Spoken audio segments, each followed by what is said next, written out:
All right, so Matt Gaetz, right? Yeah. This guy. It's like every time you think you've heard it all. Yeah, this case is, well, it's a lot. It's a mess, frankly. Serious accusations, potential sex trafficking. I mean, how does someone even get caught up in something like this? And the political angle. It's crazy. It's truly disheartening, and it raises so many questions about power, accountability. Exactly. And that's why we're doing this deep dive. We've got this article from the Daily Beast, and it lays out some pretty wild stuff. Eyewitness accounts, you name it. But the big question is, with all this smoke, why no fire? Why hasn't Gaetz faced any charges? So let's get into it. This is more than just some political drama, you know. These are serious allegations with potentially life-altering consequences. Absolutely. This isn't just about one party or one incident. This goes way deeper. Right. So let's rewind for a sec.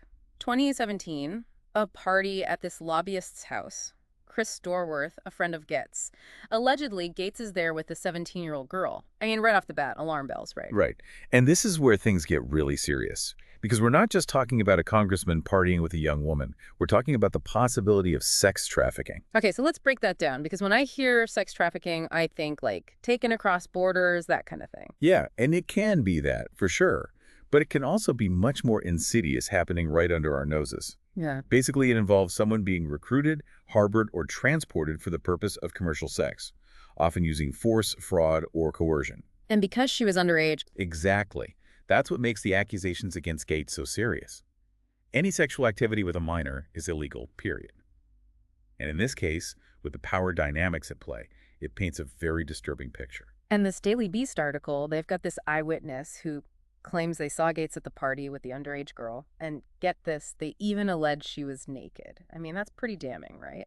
On the surface, it seems that way. Eyewitness testimony can be powerful in a courtroom. Mm-hmm. But you also have to remember that memory is fallible. Right, like what if they just got details wrong or something? Exactly. It happens all the time. Time can distort memories. Stress can do a number on what we recall. And then there's the potential for bias, especially in a high-profile case like this.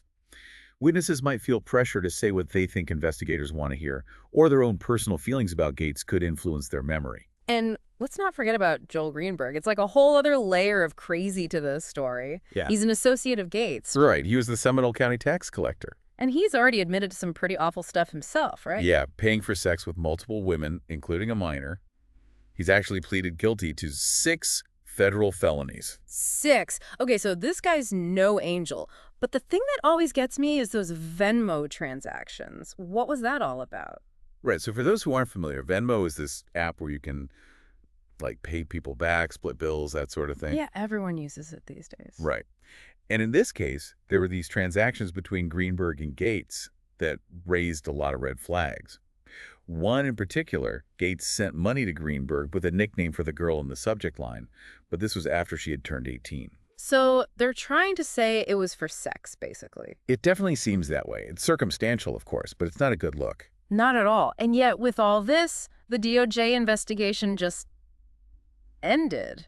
No charges against Gaetz. What gives? That's the million-dollar question, isn't it? And honestly, without being privy to the inner workings of the DOJ, it's hard to say for sure. But I mean, come on, with all this evidence, all these witnesses. I know, it's frustrating. But here's the thing. To secure a conviction in a criminal case, the burden of proof is incredibly high. Prosecutors need to be absolutely certain they can prove guilt beyond a reasonable doubt. So you're saying it's possible they just didn't think they had a strong enough case? It's possible. Maybe the evidence wasn't as solid as it seemed in the media, or maybe there were inconsistencies in the witness testimonies that made it too risky to go to trial. We also can't rule out the possibility of political pressure influencing the DOJ's decision, although that's always difficult to prove. It's just disheartening, you know? Yeah. It makes you think about the power dynamics at play here. Gaetz, he's a congressman, he's got money, influence. It makes you wonder if someone in a less powerful position would have gotten off so easily. Absolutely, and I think that's the bigger picture here. Whether Gaetz ever faces charges or not, this whole situation really erodes public trust.